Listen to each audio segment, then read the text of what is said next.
salam jumpa pemirsa Damon TV. Apa kabar? Semoga selalu luar biasa dan selalu bahagia. Senang sekali rasanya saya Nisha Naila dapat kembali hadir menjumpai Anda tentunya dalam program yang selalu Anda nanti-nantikan setiap hari Senin. Apalagi kalau bukan program acara Ngobras, Ngobrol Santai. Dan kali ini pemirsa saya berada di Kecamatan Kota Batu ya. Dan kali ini temanya menarik sekali pemirsa, yaitu pola pendataan calon pemilih. Pemirsa Damon TV, keterlibatan masyarakat dalam pemilihan umum sangatlah penting karena menyangkut hak setiap bangsa pada usia layak sebagai pemilih. Nah, dalam hal ini bisa jadi ada warga yang kehilangan hak-hak pilihnya justru disebabkan tidak terdata dalam daftar pemilih. Maka tentu saja petugas pendataan memiliki pola tersendiri untuk bisa menampung warga yang memiliki hak pilih agar bisa menggunakan hak pilihnya. Dan kali ini untuk membahas tema tersebut pemirsa saya sudah hadir di Kecamatan Batu, tepatnya di PPK ya, PPK Batu, Panitia Pemilihan Kecamatan Batu, betul ya. Langsung saja saya mau kenalan. Iya kakak. Iya. Gimana? Cantik sekali ya. Terima kasih, masnya juga ganteng, Mbak Nini juga cantik sekali pada kesempatan kali ini. Saya sapa, ya ini ada Mas Muhammad Sugiono Bintaher atau yang biasa dikenal ini pemirsa ya dengan Mas Moham. Bagaimana Mas Moham, apa kabar? Baik, ya Batu ini semakin hari semakin panas. Dari kemarin mendung. Karena gitu ya. kita harus berduka cita iya. karena Bapak Wali Kota tahun 2007 sampai 2017 itu Bapak Edi Rumpoko telah meninggal dunia. Kami segenap PPK Kecamatan Batu turut berduka cita atas meninggalnya Bapak Edi Rumpoko. Semoga amal beliau diterima oleh Allah Subhanahu Wa Taala dan yang ditinggalkan dapat ya menambah keimanan lah dan ketakwaan kepada Tuhan Yang Maha Esa. Dan juga tabah ya. Iya tabah, bener itu harus tabah dengan ujian dari Tuhan Yang Maha Esa. Ya, saya juga turut berduka cita atas meninggalnya Wali Kota Batu tahun 2007 hingga 2017 ya, yang hormat Bapak Edi Rumpoko. Ya. Semoga ini ya, apa namanya, Kota Batu tetap terus berjaya. Ya, sesuai dengan Shining Kota Batu. Ya, Shining Kota Batu. Ya, selanjutnya yang cantik ini Mbak, yang cantik ada Mbak Isnaini Puji Astuti. Ini selaku Divisi Perencanaan dan Data Informasi PPK Kecamatan Batu. Ya. Bagaimana kabarnya Mbak Neni ya? Alhamdulillah sehat ya. Bagaimana Mbak kesehariannya menjalani sebagai panitia? Sangat menyenangkan. Iya. Di tengah tahapan penyelenggaraan yang sudah mulai padat ya sekarang. Jadi kita juga harus menjaga stamina supaya tetap bisa melaksanakan tugas-tugas dengan maksimal. Luar biasa sekali. Langsung saja ya, untuk kesempatan kali ini saya mengucapkan terima kasih sudah diizinkan untuk datang ke sini. Karena ini temanya menarik sekali ya, berkaitan. Mohon maaf dulu ya, dengan keadaan yang berantakan ini, kami dari PPK Batu mohon maaf dengan keterbelasaran tempat ini. Ya moga-moga lah ke depan kita bisa, kalau ada lagi season lagi kita mempersiapkan dengan lebih baik. Yang penting kinerjanya nih ya, benar optimal gitu ya Mas Moham ya.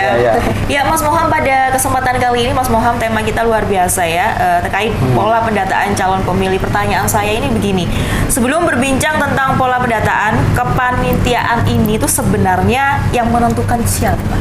Begini Mbak ya. Kita ini pemilu, dalam artian pemilu ini kita ini menjalankan konstitusi yang diamankan Undang-Undang Dasar 45. Sesuai dengan pasal 6 ayat 6A itu pemilihan presiden dilaksanakan setiap 5 tahun sekali. Dan pasal 22E Undang-Undang Dasar 45 itu menyatakan pemilihan DPRD RI, DPRD Provinsi, DPRD Kabupaten Kota, dan DPD itu dilaksanakan dengan secara langsung, umum, bebas, dan rahasia. Jadi kita di sini melaksanakan undang-undang. Untuk kita dipilih itu ada badan ad hoc, ya kan? Karena kita sudah ada di Undang-Undang nomor 7 tahun 2017 yaitu menyatakan pasal 59 sampai pasal 59 57 sampai 59 itu menyatakan pembentukan PPK, syarat dan ketentuan di situ. Nah, prosesnya pertama kali ini kita dibentuk oleh KPU melalui badan ad hoc, badan ad hoc, yaitu yang dibentuk oleh KPU melalui struktur jajaran dari pusat ke bawah. Nah, kita daftar di situ, kita harus mengisi form-form yang ada sesuai dengan ketentuan dan persyaratan. Nah, itu ada dihubungkan dengan Syakba. Jadi kita masuk link jaringan Syakba, yaitu sistem informasi anggota KPU dan badan ad hoc. Jadi di situ kita data-data saya, Mbak Neni, semuanya itu sudah terangkum di situ atau sebagai penyelenggara. Baik, begitu ya. Apakah untuk panitia pemilihan kecamatan ini ya, ini tuh sudah dari dulu sudah ada ataukah baru-baru ini, Mas Muhammad? Jadi gini Mbak, kita ini sudah mengikuti tes CAP, itu diselenggarakan oleh KPU Kota Batu, itu ada 155 orang peserta dari 3 kecamatan, ya Mbak ya. Jadi kita ini dipilih dari KPU mulai seleksi, KPU di Kota Batu seleksi, itu ada 150 orang peserta. Yang diterima itu hanya 15 orang. Per kecamatan kan? Satu kecamatan kan Batu ini ada 3 kecamatan. Pertama kecamatan Bumiaji, Batu dan Jongrejo. Nah, setiap kecamatan ini 5 orang. 5 orang dipilih. Nah, yang mewakili 5 divisi itu. Yang pertama yaitu Humas Keuangan dan Logistik. Yang kedua Teknis Penyelenggaraan dan Kampanye, Perencanaan dan Data Informasi Mbak Neni ini, dan ada Mas Fahmi Lubis itu Hukum dan Sumber Daya Manusia, dan saya sebagai pengampu Sosialisasi Pendidik Pemilih dan Partisipasi Berarti Masyarakat. dalam jumlah 5 setiap kecamatan ini adalah orang-orang yang terpilih Mbak. Dari sekian banyaknya dari semua tes yang diselenggarakan KPU dengan soal-soal tentang kepemiluan, Mbak. Itu dengan durasi waktu 90 menit. Itu melalui apakah online atau ada tes CAT, Mbak. Jadi CAT kita itu di SMA 1 Batu. Pada saat itu ya. Hari Minggu itu. Begitu ya Mas. Jadi dari sekian banyak orang. Hari Selasa ya. Saya ingatnya masih hari Selasa itu. Dari sekian banyak orang terpilihlah 15 orang itu. Ya, salah satunya adalah Mas Muhammad dan juga Mbak Neni yang mewakili dari Kecamatan Batu sesuai domisili tempat tinggal. Baik, berarti kalau misalkan saya ini ya tidak bisa ya Mas Muhammad ya. Sama rumahnya mana? Di Malang. Ya, sama bisa daftar di kecamatan apa? Sukun. Nah, kami bisa masuk ke kecamatan Sukun. Ya. Sayangnya saya sudah ini telat ya. Mungkin 5 tahun lagi. Enggak telat. Kita itu nggak telat, tapi kita harus mensukseskan pemilu. Sebisa kita, sesuai kita, semampu kita. Iya. Mesti memilu gitu, Mbak. Iya, jangan berkecil hati lah. Oh enggak. Iya, siap Mas Muhammad. Saya ke Mbak Neni ya. Mbak Neni, apa syarat untuk bisa menjadi panitia pemilihan kecamatan? Untuk menjadi PPK, syarat-syaratnya yang pertama adalah warga negara Indonesia, berada di dalam domisili wilayah setempat itu tadi. Iya. Kemudian berusia minimal 17 tahun, berpendidikan minimal sekolah menengah atas atau sederajat. Kemudian yang paling penting tidak terlibat dalam partai politik, tidak menjadi anggota maupun pengurus partai politik, yang dibuktikan dengan surat pernyataan. Kalau misalkan keluarganya atau orang tuanya ini adalah legislatif misalkan, apakah boleh? Kalau keluarganya tidak apa-apa, tapi yang bersangkutan tidak boleh. Baik, jadi harus ini ya, bebas dari itu ya. Iya, karena harus netral, dan walaupun ada keluarga yang masuk dalam politik, kita tidak boleh memiliki keperpihakan gitu. Jadi harus benar-benar netral. Netral ya. Kemudian apalagi selain itu syaratnya? Kemudian syaratnya tidak pernah dipidana penjara. Dan memiliki integritas yang baik sebagai untuk menyukseskan penyelenggaraan pemilu. Gitu ya. Apakah untuk disabilitas juga ada? Teman-teman untuk disabilitas? Disabilitas tidak ada, kita tidak ada ini sih. Tapi yang penting kita harus mampu, harus mampu menjalankan tugas-tugas yang nanti. Gitu ya. Iya. Kemudian Mbak Neni kalau boleh tahu untuk syarat dari panitia pemilihan kecamatan ini, apakah harus yang istilahnya tidak bekerja, begitu maksud saya, ataukah free gitu? Ataukah yang memang boleh bekerja begitu? Ini Mbak menambahkan ya? Iya, boleh. Jadi kita di sini Mbak, PPK itu sesuai dengan undang-undang nomor 7 tahun 2017 pasal 3 itu kita harus punya prinsip, Mbak. Ada 11 prinsip. Jadi penyelenggara itu harus punya prinsip. Yang pertama itu mandiri, ya. Yang kedua jujur, yang ketiga adil, yang keempat berkepastian hukum, ya Mbak ya. Kita harus berkepastian hukum, ya. Yang kelima tertib, ya, tertib hukum, tertib administrasi, ya. Yang keenam itu terbuka, ya. Yang ketujuh profesional, proporsional, terus efektif, akuntabel, efektif dan efisiensi, efisien gitu Mbak. Itu harus kita kita punya prinsip itu, harus kita punya prinsip itu sesuai dengan Undang-Undang Nomor 7 Tahun 2017 tentang kepemiluan pasal 3. Baik, oke, terima kasih Mas Muhammad. Nah, gini Mbak, dalam pelaksanaan perekrutan PPS, ya kita itu harus menyertakan ini, ya. Jadi surat ini Mbak, kesehatan Mbak ya. Kesehatan. Yang diterbitkan oleh Puskesmas atau setingkatnya atau rumah sakit. Yang isinya itu Mbak, ada tekanan darah, kolesterol, atau apa itu ada sesuatunya di situ. Harus menyertakan itu. Bebas narkoba juga jelas ya. Kalau bebas narkoba itu di situ kan kalau kemarin saya nggak tahu, tapi kalau tingkatannya KPU, Bawaslu Kota itu ada surat keterangan bebas narkoba. Kalau tingkatan BPK hanya sehat aja gitu. Ya, jadi hanya surat keterangan sehat gitu, lah, menyatakan kita sehat itu. Kemudian Mas Muhammad dan juga Mbak Neni ini mengapa kok bisa terpilih begitu ya? Selain syarat-syarat itu, apakah memang sudah memenuhi kriteria begitu ya, sehingga dari banyaknya peserta yang mengikuti itu Mas Muhammad dan Mbak Neni ini terpilih gitu. Alhamdulillah. Kalau saya itu alhamdulillah Mbak. Karena satu saya itu berdoa. Ya, karena satu berdoa. Nomor dua garis tangan Tuhan Mbak. Baik Mas, garis tangan Tuhan ya, kita lanjutkan lagi karena ada yang mau lewat satu ini. Tetap dalam program acara Ngobras Ngobrol Santai.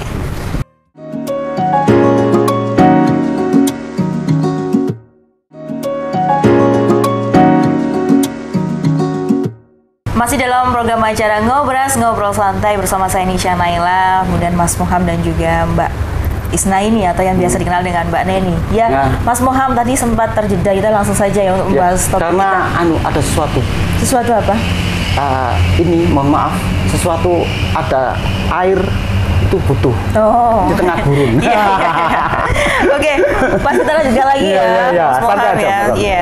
Bagaimana bisa mengetahui panitia pemilihan ini bisa netral, kemudian tidak berpihak pada kepartaian ini, misalnya seperti apa? Tadi sempat juga ada yang belum terjawab, ini bisa disampaikan kepada pemirsa Dama TV sebelum ke pertanyaan saya. Yang terkait itu tadi saya tanyakan mengapa Mas Muhammad dan juga Mbak Neni ini terpilih begitu ya. Alhamdulillah terpilih menjadi PPK. Kalau saya sih saya sendiri Mbak ya. Birrito birwalidain, jadi dua orang tua. Jadi makanya kita harus baik pada orang tua supaya kita rezeki kita mengalir dengan deras. Yang kedua kita itu harus garis tangan. Nah, harus garis tangan dan doa sudah, garis tangan sudah, kita harus ikhtiar. Ya ikhtiar ya ikut tes ini, tes itu, ya toh.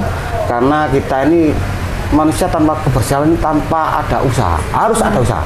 Kalau mau berhasil harus sukses, harus usaha, ikhtiar. Ada wawancaranya kah Mas? Tes wawancaranya itu kita ada 2 gelombang kemarin. Yang pertama itu 2 session. Yang pertama itu dari Kecamatan Batu dan Bumi Haji, yang ketiga itu sesinya Jonejo. Jadi itu di Hotel Kartika Mbak itu Mbak. Hotel Kartika Batu sini ya. Tes wawancaranya itu dihadapkan dengan 5 komisioner Kota Batu loh Mbak. Lu bener itu Mbak. Saya itu nggak kenal dengan beliau-beliaunya. Tapi kalau secara face di media kan kenal. Oh ini Pak Mardiono. Waktu itu Pak Mardiono, Pak Heru, Pak Tommy, Bu Marlina, dan Pak Irfanudin. Itu kalau di media sosial sudah nggak asing. Tapi ketika saya lihat depannya, saya itu nervous. Nervous ya. Saya ucapkan selamat ya untuk Mas Muhammad dan juga Mbak Neni sudah terpilih menjadi PPK Batu. Ya semoga bisa mengemban tugas dengan sebaik-baiknya. Amin ya, doanya lah Mbak. Amin. Mas, saya ke pertanyaan selanjutnya ya. Tadi bagaimana bisa mengetahui panitia pemilihan itu bisa netral, tidak berpihak pada kepartaian itu bagaimana? Kalau kita menelaah tentang tadi Mbak, kita harus punya integritas apa dengan segala sesuatunya step by step tadi. Itu kita itu makanya ketika kita daftar Mbak di BPK, kita ini harus dicek di info pemilu. Nah, info pemilu di situ ada DCT, daftar DCT online, terus di apa Mbak? Daftar di info pemilu. Ada apa? Situ. Nah, situ ada cek DPT online, Mbak. Kita bisa cek DPT online, terus kita bisa lihat caleg-caleg yang ada di setiap dapil pemilu dan cek kita ini terdaftar di partai atau tidak. Karena kebanyakan kemarin kita tuh nggak ikut partai, nggak apa dicatut, Mbak. Oh begitu ya? Iya, dicatut. Bisa seperti itu. Ketika orang kan namanya juga kita hidup bermasyarakat, ada orang, Mas, iki ono bantuan sama gelem KTP sampean. Mas, iki ono kegiatannya ini di KTP sampean. Nah, itu sebelum adanya pemilu kan banyak banyak apa orang adakan apa kan itu bansos gitu ya kan diminta KTP itu kan gitu. Jadi kita nggak tahu ketika belum bantuan tapi sudah tercatat sebagai anggota parpol lah. Nah makanya itu tadi Mbak Neni menjelaskan harus ada surat bebas dari parpol dengan bermaterai. Kita tidak termasuk anggota parpol gitu. Tapi kalau misalkan sudah permasalahannya misalkan dapat bantuan KTP-nya sudah terdaftar itu bagaimana? Sedangkan kita itu tidak bermaksud seperti itu. Nah, iya makanya itu kan ada surat tadi Mbak, surat apa? Bermaterai itu tadi. Bermaterai bahwa menyatakan secara hukum kan sudah jelas kita tidak sebagai anggota partai. Gitu. Yang kedua, ini tanggapan masyarakat, Mbak. Tanggapan masyarakat itu penting karena apa? Kita ini di masyarakat, jadi penilaiannya itu dari masyarakat. Ketika kita tahu orang iki lo tahu partai di partai lo iki lo nah itu kan dari tanggapan masyarakat. Karena orang partai itu saling jejaringnya saling gitu loh Mbak saling mengikat atau sudah tahu satu sama lain tahu antara pengurus ranting apa sampai tingkatannya kan sudah tahu itu orang-orang itu. Dunia dunia apalagi Batu Mbak. Oh jadi tahu tahu gerak-geriknya kita tahu. Baik Mas, saya ke Mbak Neni ya Mbak Neni. Untuk Kecamatan Batu sendiri ini ada beberapa desa dan kelurahan sekali yang harus didata calon pemilihnya. Dan dengan cara apa ini untuk bisa mendata secara keseluruhan? Ini karena Mbak ini bagian yang mendata gitu ya. Iya, terima kasih Mbak Nesya. Jadi sebelumnya di Kecamatan Batu ini terdiri dari 4 desa dan 4 kelurahan. 4 desanya itu adalah Desa Oro-Orombo, Desa Sidomulyo, Desa Sumberjo, kemudian Desa Sidomulyo, sudah tadi? Belum. Kemudian untuk kelurahannya, Kelurahan Ngaglik, Kelurahan Songgokerto, Kelurahan Temas, dan Kelurahan Sisir. Nah, dari 4 desa dan 4 kelurahan ini, di setiap masing-masing desa dan kelurahan, kita mengkoordinir anggota PPS. Anggota PPS adalah panitia pemungutan suara yang berjumlah 3 orang di masing-masing desa dan kelurahan. Nah, kemudian PPS ini nanti akan telah mengkoordinasi Pantarlih atau petugas pemutakhiran data. Nah, Pantarlih inilah yang melakukan pendataan dari rumah ke rumah secara langsung, dari rumah ke rumah calon pemilih kita.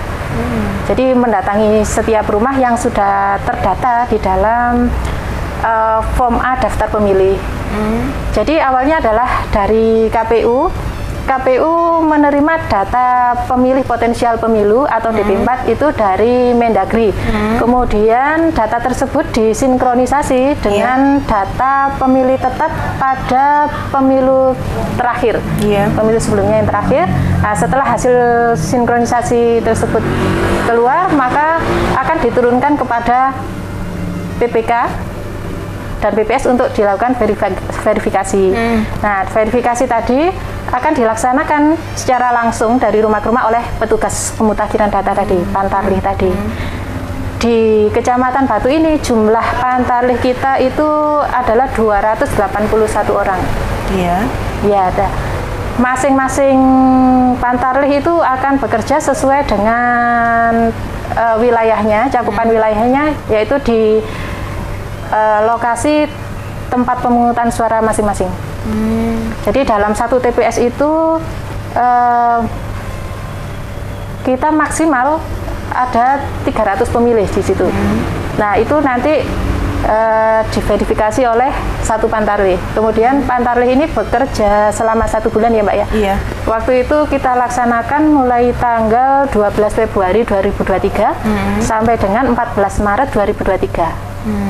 Nah, dalam waktu 1 bulan itu Pantarlih melakukan verifikasi data kependudukan, menyamakan data yang ada di DP4 tadi dengan dokumen administrasi, KTP, KK dari pemilih, kemudian memastikan bahwa pemilih tersebut benar-benar telah sesuai.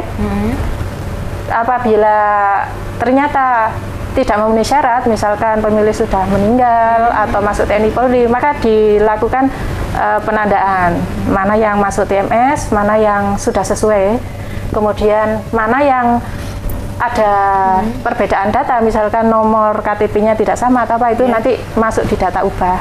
Baik, itu Pantarlih itu yang datang ke rumah-rumah itu ya? Betul, yang datang ke rumah-rumah, mungkin itu, ke rumahnya Mbak Besi juga didatangi petugas. Itu petugasnya itu dari mana? Kecamatan atau RT RW begitu? Gini Mbak ya, untuk Pantarlih itu dibentuk oleh KPU melewati PPS. Jadi rututannya tadi dari pembentukan PPK, terus pembentukan PPS, baru pembentukan Pantarlih. Nah, ini sesuai dengan keputusan KPU nomor 534 ya tahun 2002 tentang perubahan atas keputusan KPU 476 tahun 2002 tentang pedoman teknis pembentukan badan ad hoc penyelenggara pemilihan umum. Jadi PPK, PPS dan Pantarlih ini kesatuan dari badan ad hoc. Nah, dengan syarat dan ketentuan tadi sudah dijelaskan tadi ya tahu. Lah, ini tugas dari Pantarlih ini membantu PPS untuk mengadakan coklit pencocokan dan penelitian data pemilih. Jadi para Pantarlih ini dibentuk dari PPS yang mengerti lokasi atau tempat tinggalnya. Masa nggak ru, itu coba jenengi ya lucu juga ketika kita coklit nggak ru kenal Mbak Maisa memper lu Mbak Maisa kayu tiba ini kan ya kan gitu ya kan biasanya gitu Mbak. Itu yang kedua, ini coklit dilaksanakan pada 1 bulan Mbak? 1 bulan Mbak, dengan durasi itu mencocokkan yang diterangkan dari Mbak Neni tadi.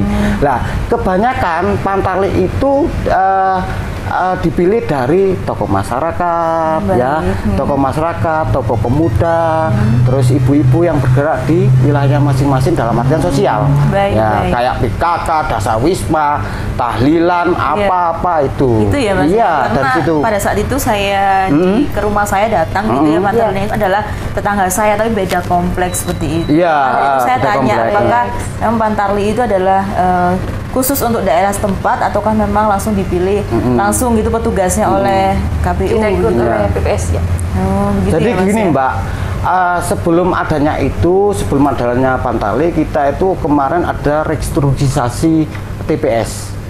Jadi efisiensi dan efektivitas dana dan apa itu pemikiran dari pusat bahwa kita itu dulu 720, itu direstrukturisasi menjadi 611 sekota Batu, dan di Kecamatan Batu ada 281 TPS. Lah, setiap TPS, nah itu ada berapa Mbak?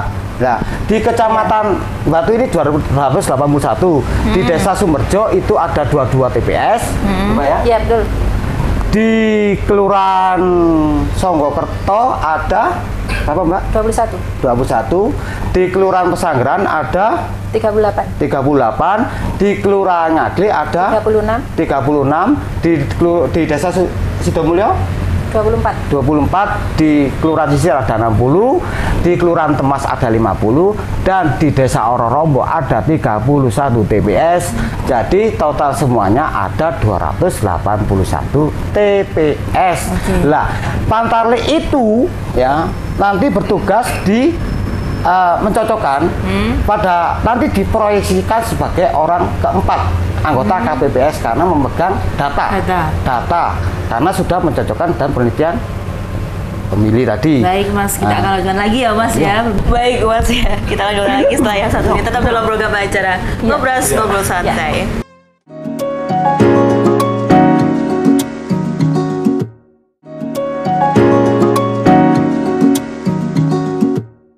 Terima kasih Anda masih bersama kami dalam program acara Ngobras Ngobrol Santai. Wah, Mbak Neni dan juga Mas Muhammad semangat sekali ya ngobrol santai ya di kantor Kecamatan Batu kali ini. Ya, kita lanjutkan lagi perbincangan kita terkait tema kita pada kesempatan kali ini, yaitu pola pendataan calon pemilih. Ya, saya lanjutkan lagi ya. Saya ke Mbak Neni atau Mas Muhammad ini? Ya, Mbak Neni aja dulu lah. Mbak Neni dulu ya. Iya. Mbak Neni, pertanyaan saya selanjutnya adalah bagaimana dengan calon peserta ini kalau dilihat dari domisili warganya? Dari domisili warganya. Iya. Jadi pada waktu kita melakukan pendataan itu memang kita data sesuai dengan domisili masing-masing, sesuai dengan alamat yang tertera pada KTP elektroniknya. Nah, kemudian bagaimana kalau misalnya pemilih tersebut tidak berada di dalam domisili yang sesuai dengan alamat KTP, itu kita bisa melakukan pindah pemilih ya. Jadi nanti setelah dicek dulu di DPT, nanti melalui website KPU ya, mengeceknya cek DPT online. Nanti di situ akan ada data di mana pemilih itu terdata di TPS mana gitu. Di TPS mana, lokasinya di mana, nanti ada semua datanya di situ. Nah, kemudian apabila kita tidak bisa memilih di TPS tersebut karena beberapa hal tertentu, ya misalkan bekerja di tempat lain, belajar di tempat lain, ataupun rawat inap, ataupun tahanan, itu nanti bisa mengurus yang namanya DPTB atau daftar pemilih tambahan. Nah, di situ nanti untuk yang pindah domisili itu harus melampirkan dokumen bukti dukung berupa KTP elektronik dan KK terbaru sesuai domisilinya yang sekarang. Kemudian untuk yang bekerja atau belajar di tempat lain itu menyertakan surat tugas bekerja maupun surat tugas belajar yang ditandatangani oleh pimpinan dan distempel basah. Baik. Nah itu kemudian pemilih tersebut harus datang untuk mengurus DPTB tersebut atau pindah memilih tersebut di kantor PPS atau PPK sesuai dengan keberadaannya, di mana dia akan melakukan hak suaranya tadi. Nah, setelah mendatangi kantor PPK atau PPS, maka nanti di sana akan dilayani proses DPTB atau pindah memilih tadi. Iya. Nah, setelah diverifikasi data-datanya, disamakan data-datanya, kemudian bukti dokumen dukungnya sudah lengkap, maka akan kita keluarkan surat DPTB. Begitu ya? Iya. Jadi nanti setelah masuk DPTB, maka pemilih tersebut nanti dicoret dari DPT di tempat awal dan dipindahkan ke tempat di mana dia akan melakukan hak pilihnya tadi. Baik, jadi tidak perlu khawatir pemirsa ya, apabila pemirsa Damang TV ini berada di luar wilayah domisili. Betul sekali. Awal itu bisa gitu ya, bisa melakukan pindah milih, pindah pilih. Dan itu bisa kita layani sampai dengan 30 hari sebelum hari pemungutan suara. Baik. Atau tanggal 15 Januari 2024 kalau sekarang. Iya. Kalau langsung tidak bisa ya? Kalau langsung tidak bisa, misalkan pada hari H gitu kita tidak bisa. Iya. Paling lambat sekali adalah 7 hari sebelum hari H, itu hanya kategori tertentu. Pindah domisili dan bekerja dan belajar. Begitu ya, Mbak Neni. Jadi kalau misalkan pada saat hari H pemungutan suara, kemudian kita laporan ke tempat pemungutan suara itu sudah tidak bisa. Tidak bisa ya, Mbak Neni ya. Jadi kalau misalkan masih ada waktu nih ya, mumpung masih Februari masih jauh, betul jauh ya. Saat ini saat ini segera datangi kantor PPS PPK terdekat untuk melakukan pindah domisili. Oke, baik, terima kasih Mbak Neni. Selanjutnya saya ke Mas Moham ya. Dari satu kecamatan ini ada berapa jumlah petugas pendataan dan tersebar di mana saja di Kota Batu ini? Bisa dijelaskan? Kalau tadi kan petugas Pantarli itu tadi kan sesuai dengan kemarin sesuai dengan TPS itu ada 611 se-Kota Batu. Di Kecamatan Batu sendiri ada 281 tersebar ya di tiap desa dan kelurahan. Ya. Tadi sudah ngobrol tadi Mbak Neni ya. Kalau TPS Desa Rorombo itu ada 30, Desa Kelurahan Temas ada 50 TPS, di Sisir ada 60, di Ngadri ada 36, di Pesanggrahan ada 38, di Songkerto ada berapa? Songkerto 21, di Sumberjo ada 22 dan Sidomulyo 24. Itu sudah tersebar. Nah makanya tadi saya sudah ngomong kalau itu TPS itu akan dibawahi oleh satu Pantarli untuk penjojokan di wilayah tersebut karena mappingnya itu setiap TPS Mbak Neni tadi bilang itu ada 300 maksimal 300 pemilih. Nah, makanya Bapak Ibu sekalian pemirsa kalau ngurus di PDB dan diurus karena kita di Kecamatan Batu khususnya sendiri itu wilayahnya padat Mbak. Jadi wilayah Batu ini padat karena Batu ini tersentralnya di Kecamatan Batu. Jadi itu mohon maaf pemirsa nanti bisa diurus ke PPS dan PPK terdekat itu Mbak. Sejauh ini jemput bola kan Mas? Karena kan pemirsa itu kan kadang ya kalau mau ngurus apa-apa gitu kan ada rasa enggan begitu ya kalau tidak ada yang jemput bola. Nah ini sejauh ini apakah sudah ada sosialisasi gitu door to door ke rumah-rumah? Nah gini Mbak, Pantarli itu kemarin sudah termasuk sosialisasi menurut saya.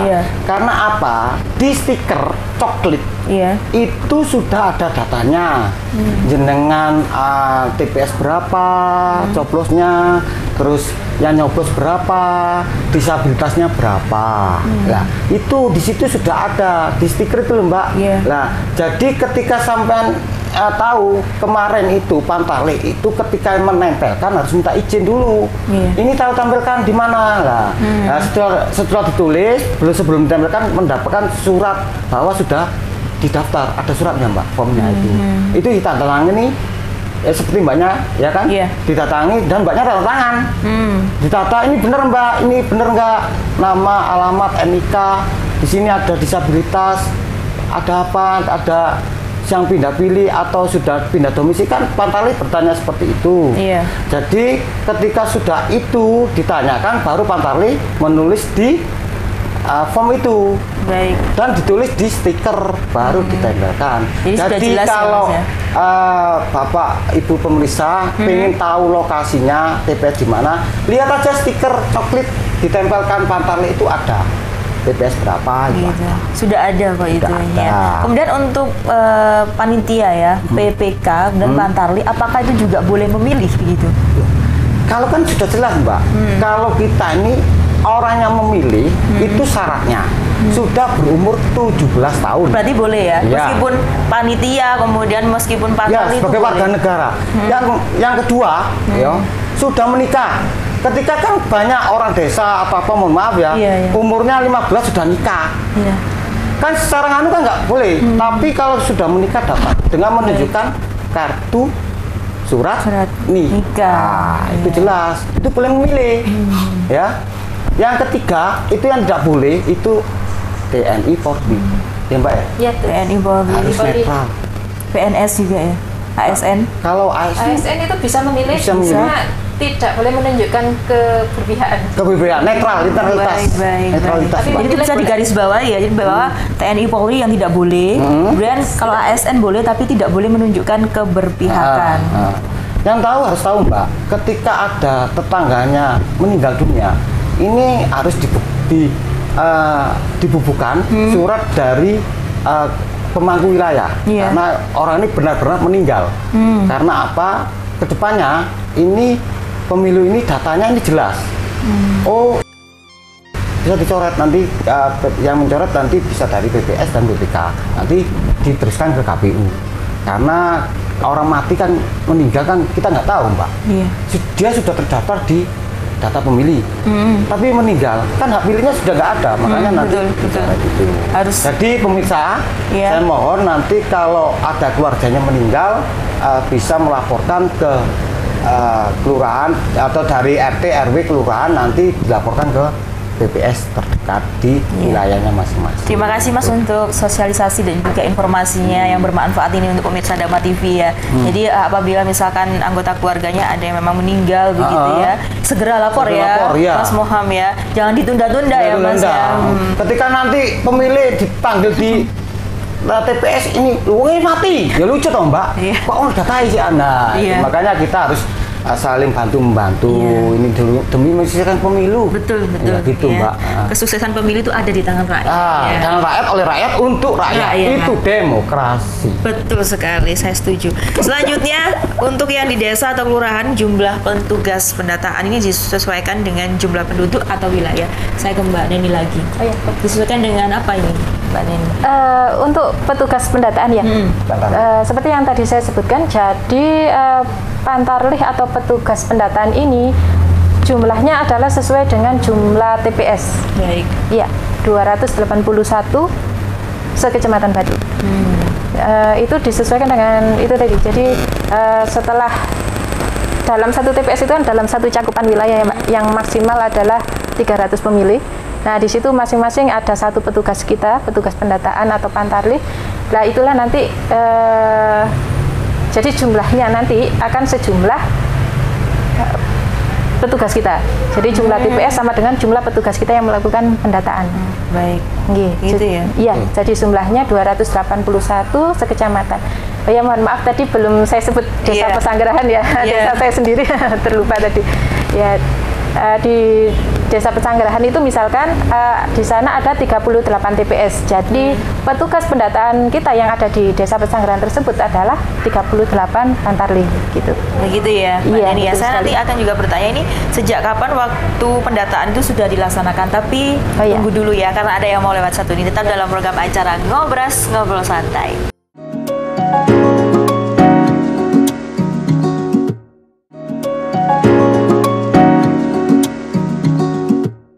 Terima kasih Anda masih bersama kami dalam program acara Ngobras Ngobrol Santai bersama saya Nisha Naila, Mas Moham dan juga Mbak Neni. Masih semangat ya.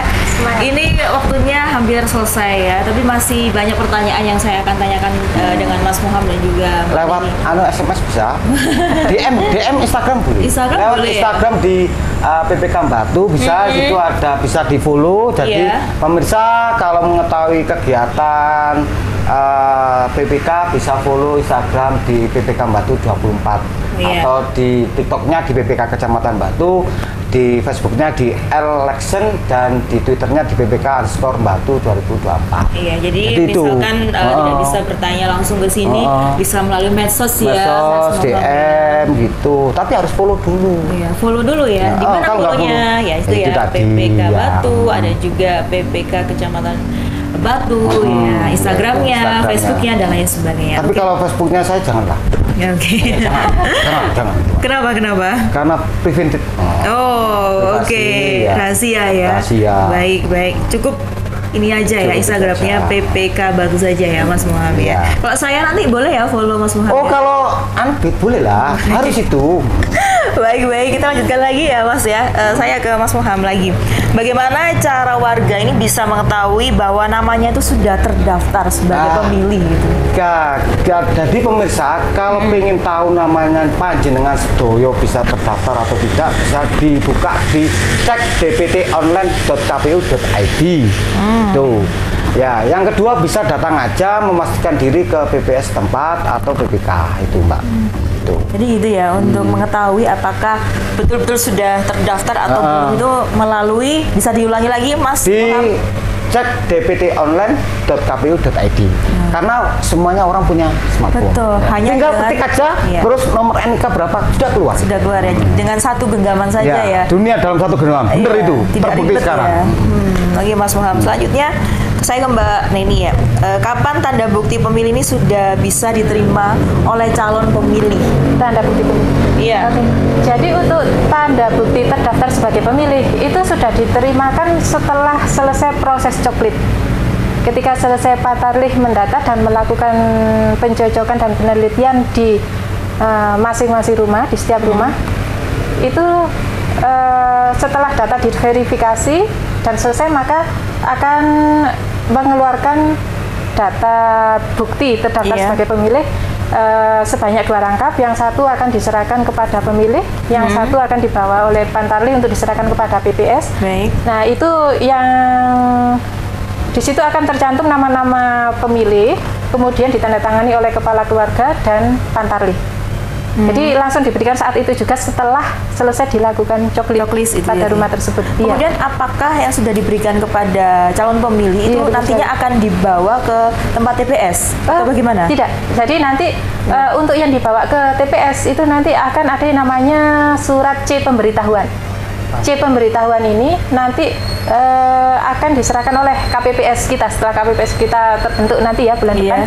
Itu sekitar tanggal 10 sampai dengan 13 Februari 2024. Iya, itu apakah nanti seperti Pantarlih tadi akan datang ke rumah masing-masing atau bisa mengambil di mana begitu, Mbak? Datang ke rumah masing-masing. Oh, berarti langsung ke rumah begitu. Betul ya? Sekali, apakah itu menurut Mbak Neni efektif kah kalau datang ke rumah? Kadang-kadang kan masyarakat ya begitu kan ada yang tidak ada di rumah begitu. Apakah rumahnya Mbak Nesa yang di perumahannya besar terus ada anjingnya menggonggong ya itu kan.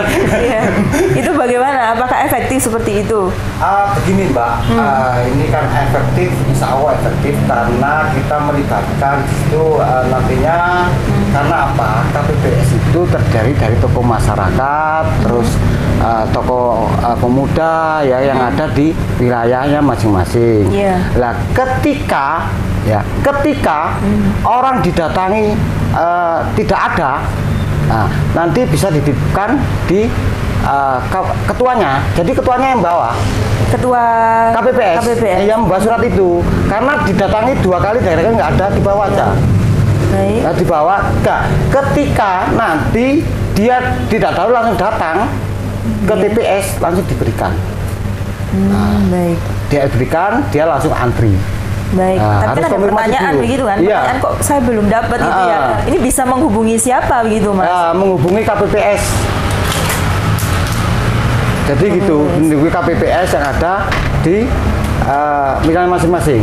Terutama Pak RT, nanti sosialisasi kita akan selesai ke tingkat bawah gitu. Iya. Sejauh ini apakah ini kan bentar lagi ya Mas ya, sudah dekat begitu ya, Februari ya? Iya, Februari, 14 Februari. 14. Hari apa? Valentine. Masuk sekali.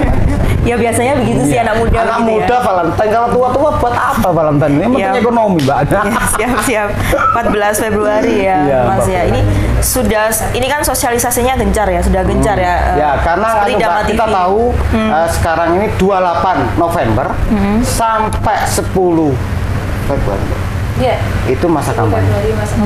Masa kampanye, Mbak. Jadi sekarang ini masa kampanye. Ya, pemasangan atribut, APK, sosialis terbatas, pertemuan dengan warga, gitu. Sekarang itu masa kampanye. Jadi pemirsa, sekarang itu masa kampanye. Jadi jenengan bisa mendengarkan visi dan misi dari para caleg, calon legislatif dari baik DPR RI, DPRD provinsi, DPRD kabupaten untuk menggambarkan visi misinya atau menjelaskan.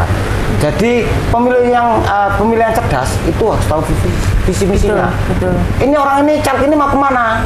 Programnya apa? Visinya apa? Itu pemilihan cerdas. Iya, pada tahun 2024 nanti, tepatnya 14 Februari 2024, ini kan pemilihannya tidak hanya presiden ya? Betulkah? Ada, gini Mbak, ada kita nanti di TPS itu ada 5 surat suara.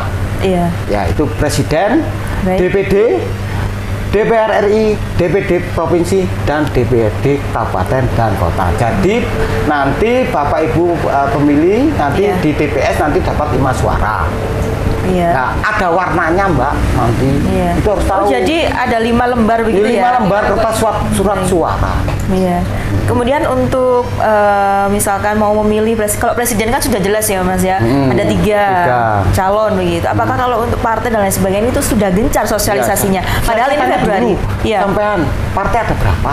Banyak. Iya berapa? Ya. Kalau banyak itu tak saya tidak bisa menyebutkan. Ya. Ini Mbak, partai itu ada 24 Mbak. Oh, nah, ya. Yang 6 itu dari lokal Aceh. Ya. Jadi 24 kurangi 6 berapa Mbak? 18. Yang 18 itu partai nasional ya Mbak ya. Ya, jadi kemarin itu ada 17 tapi karena kemarin sudah diloloskan KPU sudah verifikasinya jadi 18. Partai yang terakhir itu nomor 24. 18 partai ya Mas. Ya. Nasional, tapi nomornya 24 Mbak. Karena verifikasi kemarin lolos. Yang 6 dari Aceh. Dari Aceh. Nah, apakah sejauh ini tuh dari banyaknya begitu ya? Kalau masyarakat umum, masyarakat luas itu kan ada yang memang sudah mengerti partai, gitu ya. Nah, ini maksud saya sebagai masyarakat awam gitu kan ya, ingin tanya lebih dalam terkait partai dan lain sebagainya, jumlahnya dan lain sebagainya begitu, Mas. Apakah sudah sosialisasinya itu sudah gencar begitu Kak? Karena begini Mas, ini pengalaman saya pribadi, kalau di TPS itu kalau presiden sejelas saya tahu gitu karena gencar di media, tapi untuk partai-partai ini mohon maaf ya, seperti kurang sosialisasi, utamanya calegnya. Iya, tiba-tiba sudah ada. Mungkin sama pilih yang ganteng. Tidak. sesuai dengan visi misinya ya kalau saya ya. Tapi kalau menurut saya sama pilih yang ganteng dulu lah. Karena apa? Di setiap Mbak ya, APK Mbak itu caleg itu menawarkan diri dengan pose-pose yang cantik manis Mbak. Itu untuk menarik konstituen gitu. Ketika nanti makanya kita harus partisipasinya secara ya apa sih pemilu iki wongnya ya apa sih kita tahu lebih dekat. Makanya ini masa kampanye gunakan baik-baiknya untuk mengenal caleg. Itu Mbak, mengenal caleg. Harusnya. Iya, karena visi misinya kita harus tahu di situ. Makanya masa kampanye masa yang panjang kita harus tahu di situ Mbak. Oh calegnya dari mana? Ya, itu nanti ada tim kampanye sendiri-sendiri.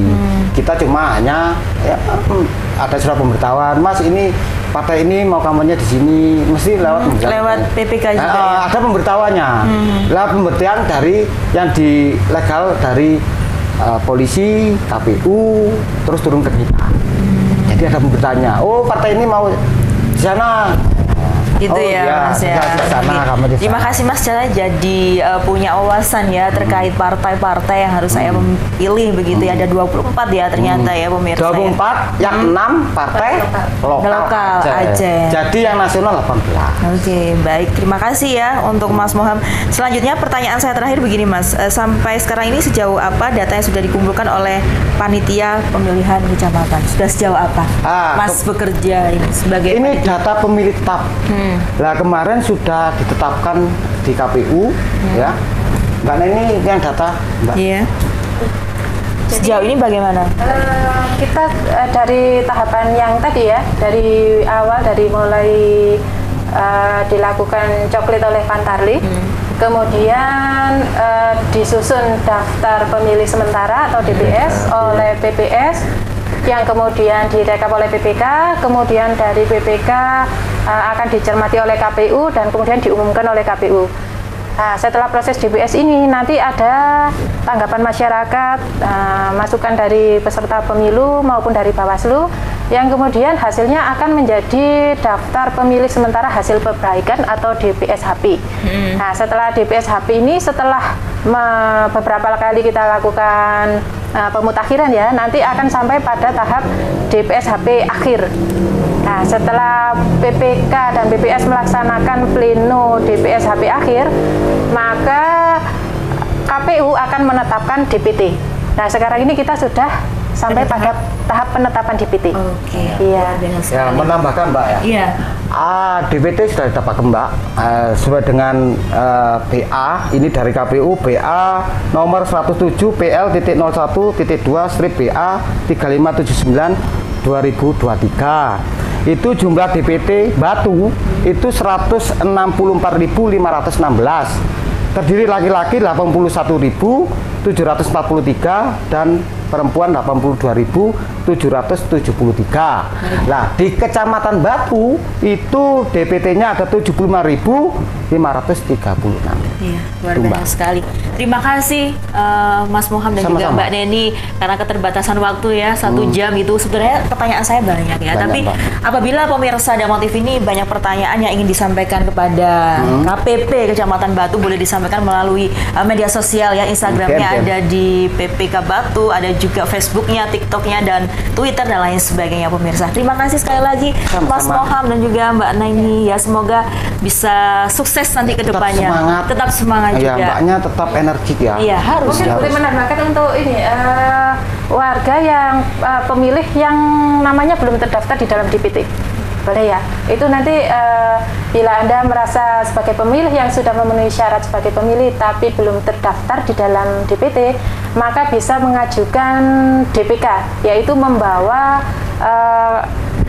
KTPL ke lokasi pemungutan suara yang itu nanti akan kita masukkan ke daftar pemilih khusus. Nah, khusus untuk yang belum terdaftar di DPT ya, masih bisa melakukan hak pilihnya di TPS yang diberikan waktu jam 12 sampai jam 1 siang.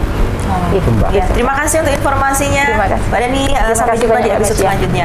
Baik pemirsa Dama TV, itu tadi perbincangan saya dengan Mas Muham dan juga Mbak Neni terkait dengan bagaimana kita akan memilih pada tanggal 14 Februari 2024 nanti. Tetap terus saksikan program acara Ngobrol Santai setiap hari Senin pada pukul 19.00 waktu Indonesia Barat, tentunya hanya di Dama TV. Akhir kata, saya Nisha Naila beserta kru yang bertugas mengucapkan terima kasih atas kebersamaan Anda.